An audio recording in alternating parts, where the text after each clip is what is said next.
Hello friends, आज मैं आपके लिए एक नई सीरीज़ ला रहा हूँ जिसमें मैं आपको बताऊंगा टाइप ऑफ रेनफॉल्स क्या होता है, कितने प्रकार की रेनफॉल्स होती हैं। चलो तो आइए शुरू करते हैं। Let's begin.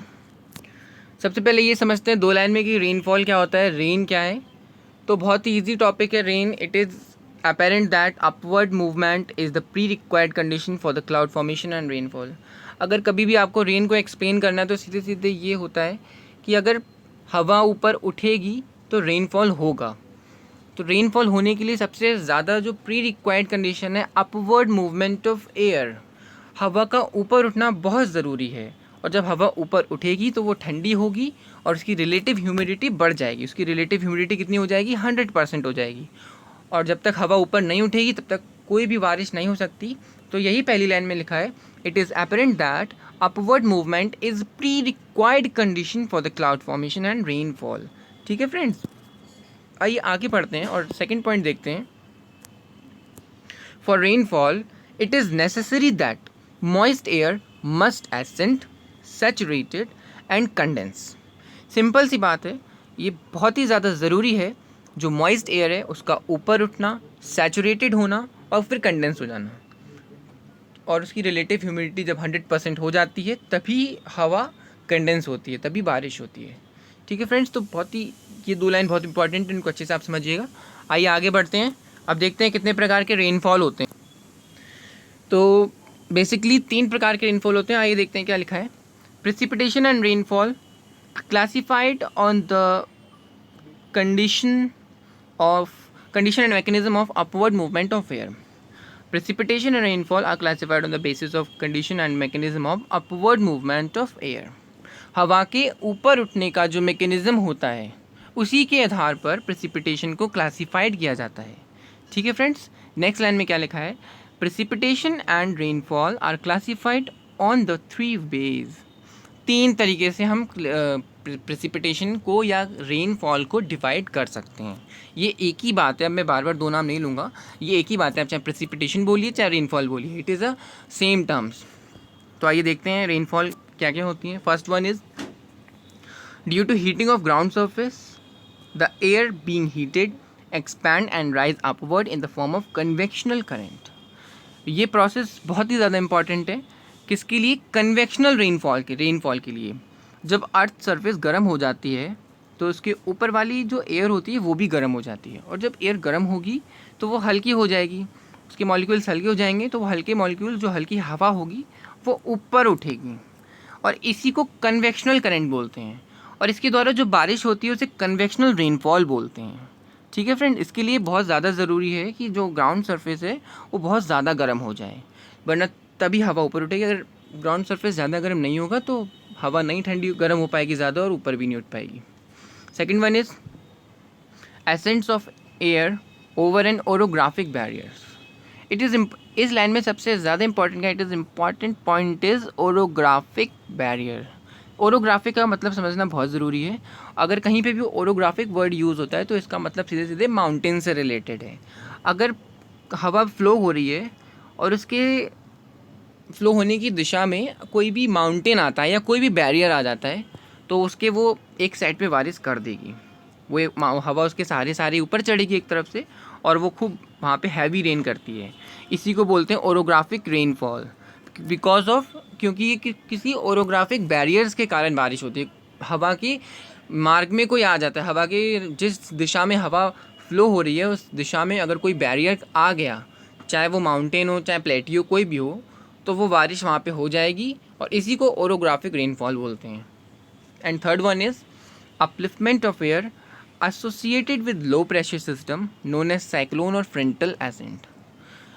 जो जितने भी जिस एरिया में टेम्परेट साइक्लोन बनते हैं वहाँ पे एक्चुअली होता क्या है, 2 डिफरेंट फिजिकल क्वालिटी की एयर मासेस आपस में आके कन्वर्ज होती हैं। फिजिकल क्वालिटी मतलब कि एक गर्म होगी एक ठंडी होगी, उस एक में ह्यूमिडिटी ज़्यादा होगी एक में ह्यूमिडिटी कम होगी, एक भारी होगी तो एक हल्की होगी।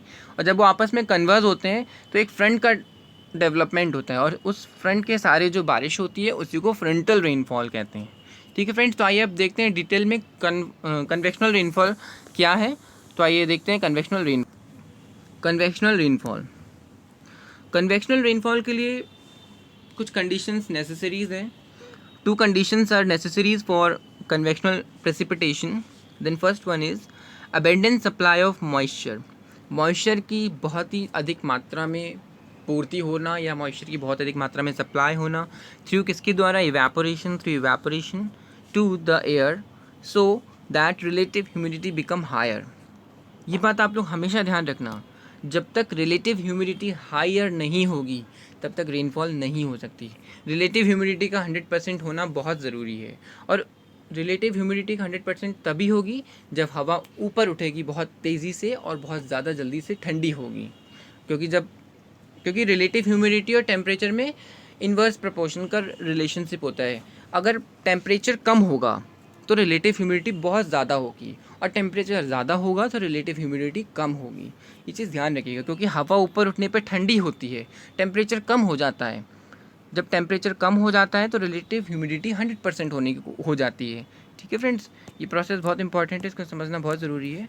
तो abundant supply of moisture through evaporation of to the air so that relative humidity become higher. नीचे समझते हैं क्या लिखा है. Relative humidity has a great climatic significance because the possibilities of precipitation depends on it. ये बहुत ही important है. जो रिलेटिव ह्यूमिडिटी होती है उसका बहुत ही बड़ा सिग्निफिकेंस होता है क्लाइमेट में या क्लाइमेटोलॉजी में या रेनफॉल को समझने में, क्योंकि उसके ऊपर ही डिपेंड होती है प्रेसिपिटेशन. ठीक है फ्रेंड्स, नेक्स्ट पॉइंट क्या लिखा है. सेकंड इंपॉर्टेंट नेसेसरी पॉइंट है रेनफॉल के लिए, सॉरी कन्वेक्शनल रेनफॉल के लिए. Intense heating of ground surface through incoming shortwave electromagnetic solar radiation. Ground surface का बहुत अधिक मात्रा में गर्म होना बहुत ही ज़्यादा ज़रूरी है. अगर ग्राउंड सरफेस अच्छी तरीके से गर्म नहीं होगा तो कन्वेक्शनल रेनफॉल नहीं हो सकती. ठीक है friends, it is necessary condition. Intense heating of ground surface through incoming short wave electromagnetic solar radiations. ठीक है फ्रेंड्स, एंड आगे बढ़ते हैं.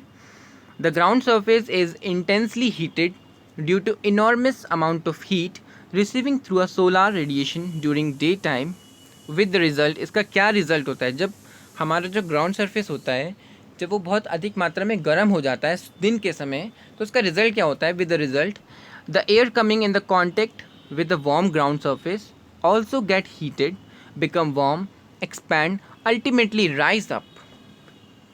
समझ में आप लोगों को मैं आपको बताता हूँ. जब एयर ग्राउंड सरफेस के कांटेक्ट में आती है तो वो भी वार्म हो जाती है, और वार्म एयर अल्टीमेटली एक्सपेंड होती है और राइज अपवर्ड, ऊपर उठने लगती है. The ascending warm and moist air cool according to dry adiabatic lapse rate. ठीक है friends, dry adiabatic lapse rate क्या होता है. प्रति 1000 मीटर की ऊंचाई पर जाने पर 10 डिग्री सेल्सियस की दर से तापमान का गिरना. लेकिन नॉर्मल लैप्स रेट में क्या होता है, 6.5 डिग्री सेल्सियस की दर से तापमान गिरता है. लेकिन ड्राई एडियाबैटिक लैप्स रेट में 10 डिग्री सेल्सियस की दर से तापमान गिरता है. ठीक है friends, there are following characteristics features for convectional rainfall. तो आइए देखते हैं उसके क्या क्या कैरेक्टरिस्टिक्स फीचर्स हैं कन्वेक्शनल रेनफॉल के. तो आइए देखते हैं. It occurs daily in afternoon in the equatorial region. मैं आपको एक चीज़ और बता दूं, जो कन्वेक्शनल रेनफॉल होती है वो ज़्यादातर इक्वेटोरियल रीजन में ही होती है, क्योंकि वहीं पर परमानेंट हीट मिलती है, ज़्यादा ग्राउंड सरफेस गर्म होता है और बहुत ज़्यादा बारिश होती है. कन्वेक्शनल रेनफॉल सबसे ज़्यादा वहीं पे मिलेगी आपको, इक्वेटोरियल रीजन में. हमारा जो अर्थ का पूरा इक्वेटोरियल बेल्ट है ना, वहाँ पे कन्वेक्शनल रेनफॉल ही होती है. It occurs daily in afternoon in equatorial reason. It is of very short during but occurs in form of heavy shower. जो कन्वेक्शनल रेनफॉल होती है वो बहुत शॉर्ट ड्यूरेशन की होती है, बहुत कम समय में होती है, लेकिन बहुत ज़्यादा बारिश होती है. मान लीजिए 1 घंटे में बहुत ज़्यादा बारिश हो जाएगी. ये नहीं कि पूरे दिन बारिश हो रही है, होगी बहुत शॉर्ट ड्यूरेशन की, लेकिन बारिश बहुत ज़्यादा होती है. और स्टार्ट कब होगी, आफ्टरनून से, दोपहर के समय से, सुबह से नहीं, आफ्टरनून से.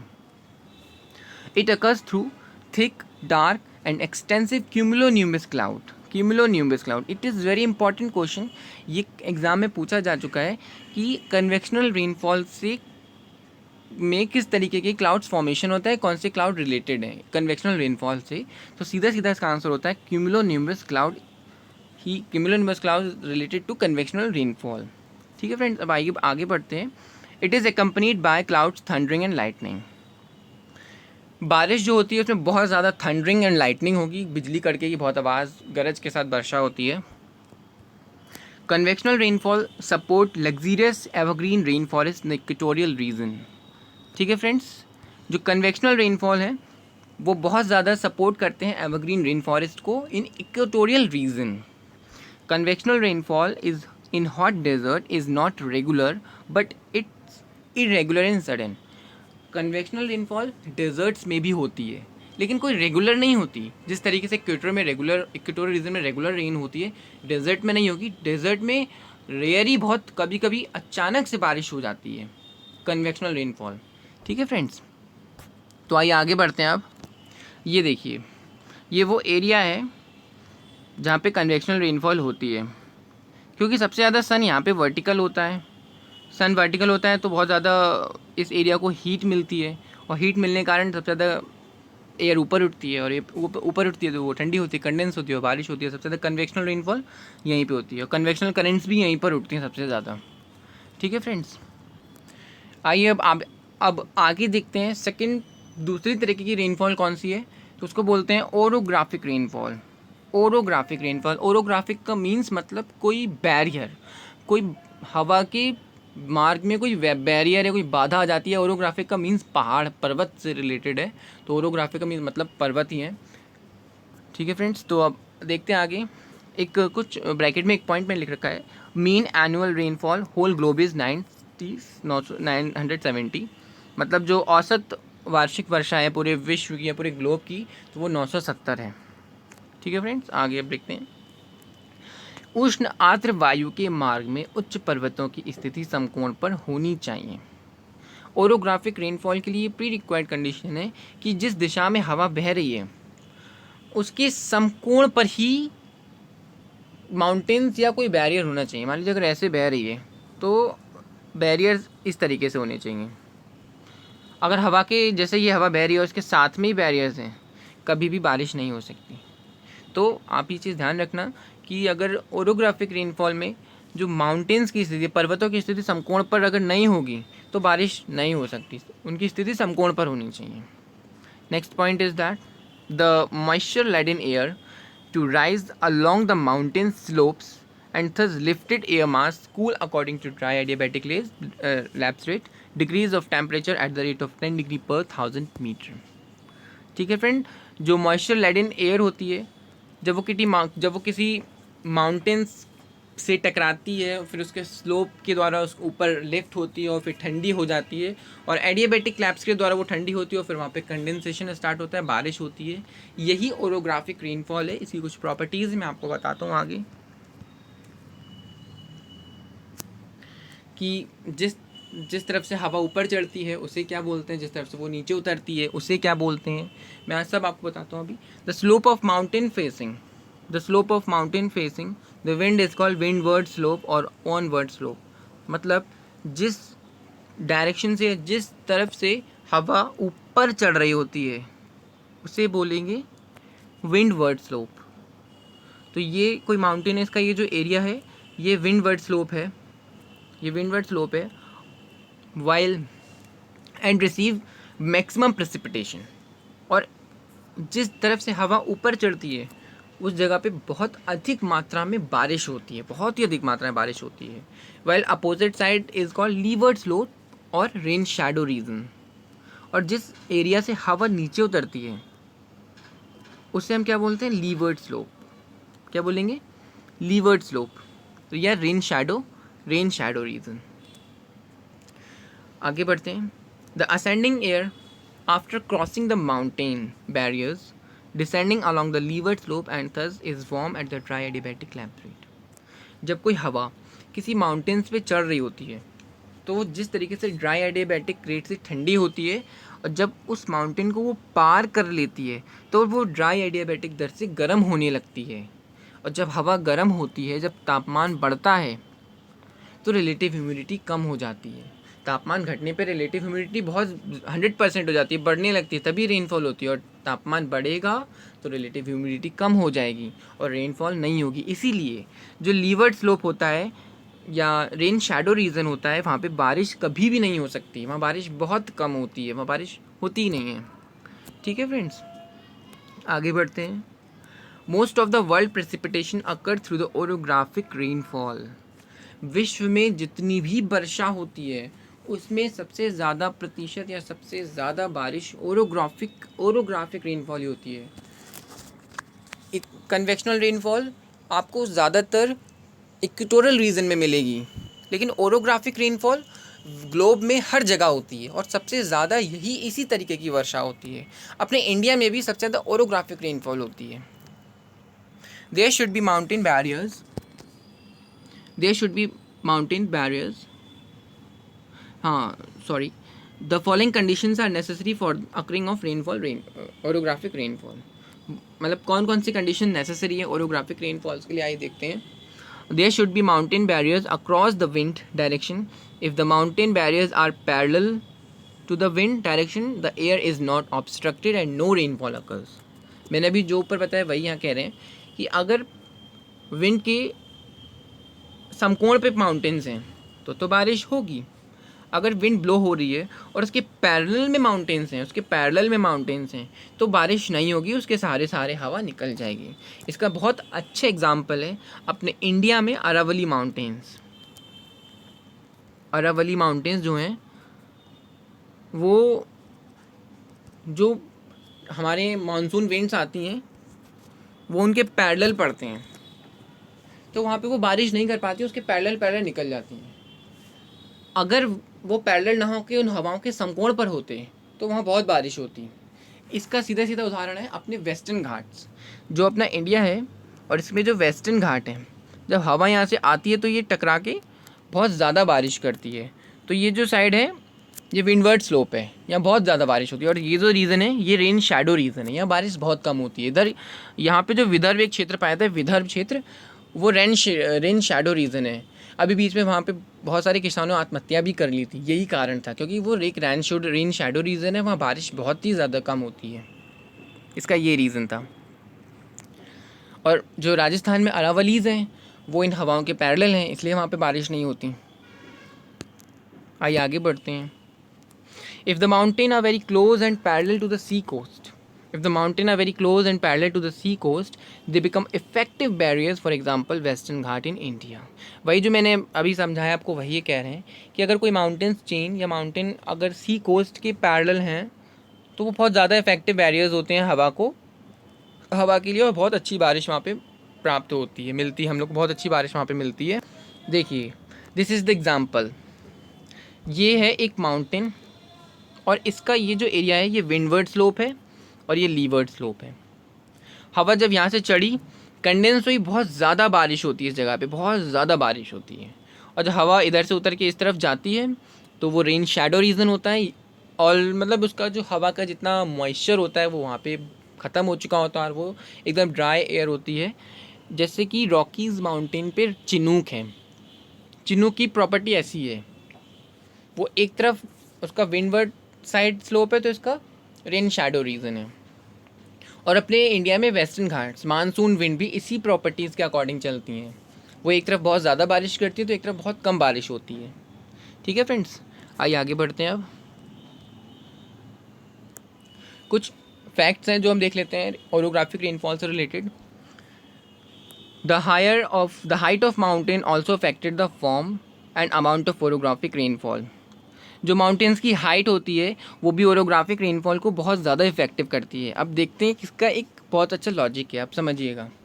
If the mountain are very close to the sea coast even low height, अगर कोई पहाड़ या पर्वत है वो समुद्र के या सी कोस्ट के पास में और उसकी हाइट भी कम है, तब भी वो विंड्स के लिए बहुत अच्छा इफेक्टिव बैरियर्स होगा, बहुत अच्छी बारिश होगी। इसके अपोजिट अगर कोई माउंटेन है वो बहुत ही ज़्यादा ऊंचा है लेकिन वो सी कोस्ट से बहुत दूर है, तो विंड वहाँ तक पहुँचते पहुँचते सारा मॉइस्चर खो देंगी और वहाँ पे बारिश नहीं होएगी। इसमें भी यही लिखा है, if the mountain are very close to the sea coast even low height can be effective barriers and can yield sufficient rainfall because the moist air becomes saturated at very low height। ठीक है friends, मैंने जो बताया वही इसमें लिखा है। अगर हाइट कम है और वो सी कोस्ट के बराबर में उसके पास में तो भी बहुत अच्छे इफेक्टिव बैरियर्स होते हैं और बहुत ज़्यादा रेनफॉल देते हैं। लेकिन अगर वो अपोजिट अगर उसका देखा जाए, माउंटेन बहुत ऊंचे हैं लेकिन सी कोस्ट से दूर हैं, तो हवा वहाँ तक पहुँचते पहुँचते सारा मॉइस्चर खो देगी और बारिश भी नहीं होगी उस जगह पे जाकर। Second one point is there should be sufficient amount of moisture content. हवा में बहुत अच्छी मात्रा में मॉइस्चर होना चाहिए, तो वो तो इम्पॉर्टेंट है ही, तभी बारिश होगी, अगर नहीं होगा तो। हाँ, आप फैक्ट से स्टार्ट होते हैं। Mangalore on the western slope, western Ghat जो हमारे हैं, Mangalore located on the western slope on the west of the western Ghat receive mean annual rainfall about 2000 metre. क्योंकि जो मैंगलोर है वो विंडवर्ड स्लोप में है, माउंटेन की विंडवर्ड स्लोप में है। Then this is a mountain, और जो मैंगलोर होगा वो इस जगह मान ली लोकेटेड है, तो ये कौन सा साइड है, ये विंडवर्ड स्लोप है, इसीलिए वो 2000 मीटर प्रेसिपिटेशन प्राप्त करता है। Whereas Bangalore situated in the rain shadow region gets only 500 mm of mean annual rainfall। और जो बैंगलोर है वो कहाँ पे, लीवर्ड साइड में, यानी कि रेन शैडो रीजन में है, इसलिए वो सिर्फ 500 mm रेनफॉल पाता है साल भर में। समझिए इस चीज़ को, देखिए कि रेन शैडो रीजन और लीवर्ड साइड में, विंडवर्ड स्लोप और रेन शैडो रीजन में कितना डिफरेंस हो जाता है। एक तरफ इतनी ज़्यादा बारिश होती है, एक तरफ इतनी कम बारिश हो रही है। एक अगला एस्पेक्ट और मैं आपको बताता हूँ इससे रिलेटेड। The southern slope of Himalayas receive mean annual rainfall of more 2000 mm, whereas northern slope receive only 50 mm mean annual rainfall. जो माउंटेन्स है, हिमालय माउंटेन, उसकी जो साउदर्न स्लोप पे है उस पर 2000 mm वर्षा होती है, जबकि उसका नॉर्दर्न स्लोप पे सिर्फ 50 mm वर्षा होती है। ये सारा खेल ओरोग्राफिक रेनफॉल का है और कुछ भी नहीं है। There are some other aspect of the orographic rainfall. There is a maximum rainfall near the mountain slope and it decreases away from the foothills. ये ध्यान रखना कि जो ओरोग्राफिक रेनफॉल में सबसे ज़्यादा जो बारिश होगी वो कहाँ पे होगी, माउंटेन स्लोप पे होगी, और बारिश की जो मात्रा वो कम होती चली जाती है फुट हील्स तक। उसके जो माउंटेन्स का जो फुट हील्स होता है, जैसे कि ये इसका फुट हील्स है, यहाँ पे बारिश कम होती है अकॉर्डिंग टू स्लोप्स में बारिश ज़्यादा होती है, फुट हील्स में बारिश कम होती है। इसीलिए the city and town located at the southern slope of the Himalaya receive more rainfall. जितने भी सिटी और टाउन्स हैं जो हिमालय के साउदर्न स्लोप पे लोकेटेड है, वो बहुत ज़्यादा बारिश करते हैं। साउदर्न स्लोप, ध्यान रखना, मैं फुट हिल्स की बात नहीं कर रहा, मैं स्लोप की बात कर रहा हूँ। जैसे कि शिमला, नैनीताल, दार्जिलिंग, ये बहुत ज़्यादा रेनफॉल रिसीव करते हैं। और इसके अपोजिट अगर देखा जाए, where is the place away from the Himalaya foothill receive relatively low rainfall. और जो सिटी या टाउन हिमालय के फुट हील्स में बसे हुए हैं वो कम रेनफॉल पाते हैं, जैसे कि पटना, इलाहाबाद, दिल्ली 1000, 1050, 650 mm। ठीक है, ये होता है डिफरेंस। तो आप ये एक पॉइंट ज़रूर याद रखिएगा, जो ओरोग्राफिक रेनफॉल होता है उसमें ये चीज़ है कि जो सबसे ज़्यादा बारिश होगी वो उसके स्लोप पर ही होती है, और उसकी सबसे कम बारिश होती है वो फुट हिल्स पर होती चली जाती है। इसीलिए जो कुछ जो हिल स्टेशंस होते हैं वो स्लोप पर बनते हैं, जैसे कि शिमला, नैनीताल, सारे हिल स्टेशन है और ये बहुत ज़्यादा रेनफॉल पाते हैं। और कुछ जैसे पटना, इलाहाबाद, दिल्ली शहर हैं वो कम रेनफॉल पाते हैं क्योंकि वो फुट हिल्स पे डेवलप हुए हैं। And third and last one is cyclone and frontal rainfall. तो आइए समझ लेते हैं इसको भी। साइक्लोन और फ्रंटल रेनफॉल बहुत ईजी है। साइक्लोन और frontal rainfall occur due to convergence of two extensive air mass. Simple form है, सिंपली मैकेनिज्म है, जब दो वायु राशियाँ आपस में मिलती हैं आकर तो एक फ्रंट डेवलप होता है, और इस फ्रंट के सारे जो बारिश होती है उसी को ही फ्रंटल रेनफॉल या साइक्लोनिक रेनफॉल कहते हैं। और वो जो वायु राशियाँ, जो एयर मासेस होंगी, वो डिफरेंट प्रॉपर्टीज़ की होती हैं। उनमें डिफरेंट टेम्परेचर होता है, डिफरेंट डेंसिटी होती है, डिफरेंट वेट होता है, डिफरेंट मॉइस्चर कंटेंट होता है, ये सब चीज़ें होती हैं। जब वो आपस में मिलती हैं तो एक्चुअली होता क्या है, जो कोल्ड एयर मास होती है वो हमेशा नीचे होगी, कोल्ड एयर मास डेंस होती है, हमेशा नीचे बैठेगी, और जो वार्म एयर मास होती है वो हमेशा ऊपर उठ जाएगी। तो एक फ्रंट का डेवलप हो जाएगा, एक फ्रंट डेवलप होगा उसके और बारिश होना स्टार्ट हो जाएगी। इसी को ही फ्रंटल रेनफॉल बोलते हैं। देख लेते हैं क्या लिखा है, आगे बढ़ते हैं।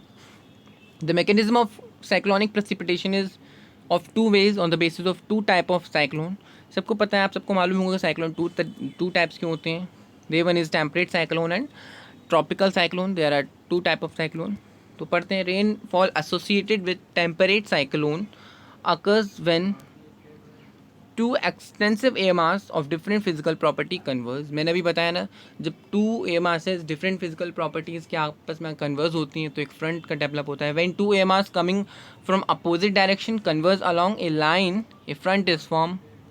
जब दो अपोजिट डायरेक्शन से कोई दो वायु राशियाँ आकर मिलती हैं एक लाइन में तो एक फ्रंट का फॉर्मेशन होता है। और जब एक फ्रंट का फॉर्मेशन होता है तो हमेशा गर्म हवा ऊपर उठ जाती है, ठंडी हवा नीचे बैठ जाती है, एक तो वहाँ पे बारिश होना स्टार्ट हो जाती है और एक फॉर्मेशन डेवलप हो जाता है साइक्लोन का, टेम्परेट साइक्लोन। और ये 60 डिग्री लैटिट्यूड्स पे पाए जाते हैं, 40 to 60 degree latitudes. It may be pointed out that lifting of warm air along the cyclonic front is not vertical. ये ध्यान रखिएगा, जो हवा का अपलिफ्टमेंट होता है टेम्परेट साइक्लोन में वो कभी भी वर्टिकल नहीं होगा। If it may be pointed out that lifting of warm air along the cyclonic front is not vertical like convectional current, rather is oblique। ठीक है फ्रेंड, कभी भी जो फ्रंट बनेगा या फ्रंटल रेनफॉल होगी उसमें कभी भी एयर वर्टिकली नहीं अपलिफ्ट होती है, वो एक हॉरिजॉन्टली लेवल में अपलिफ्ट होगी। कभी भी कन्वेक्शनल रेनफॉल की तरह हवा सीधे सीधे ऊपर ऊपर नहीं जाने लगेगी, वो थोड़ी वर्टिकल होती है, जेंटल होगी। ठीक है फ्रेंड्स, ये एक डायग्राम इससे आप समझ जाएंगे। ये कूल डेंस एयर है और ये वार्म एयर है। तो जो कूल एयर है वो नीचे आके बैठ रही है और वार्म एयर हमेशा ऊपर उठ रही है। और लिखा है air cools and condense at rise forming a cloud and rain. और ये फ्रंट है, ये लाइन खींची है ब्लू वाली, दिस इज़ ये फ्रंट है। और इस यहीं पे जब गर्म हवा ठंडी होगी, कंडेंस होगी, क्लाउड फॉर्मेशन होगा, बारिश होगी, तो इसी को फ्रंटल रेनफॉल बोलने लगते हैं, साइक्लोनिक रेनफॉल बोलते हैं। और यहीं पे साइक्लोन भी डेवलप हो जाते हैं। ठीक है फ्रेंड्स, तो मेरा आज का लेक्चर यहीं पे ख़त्म होता है। Thank you, like subscribe and share. Thank you friends.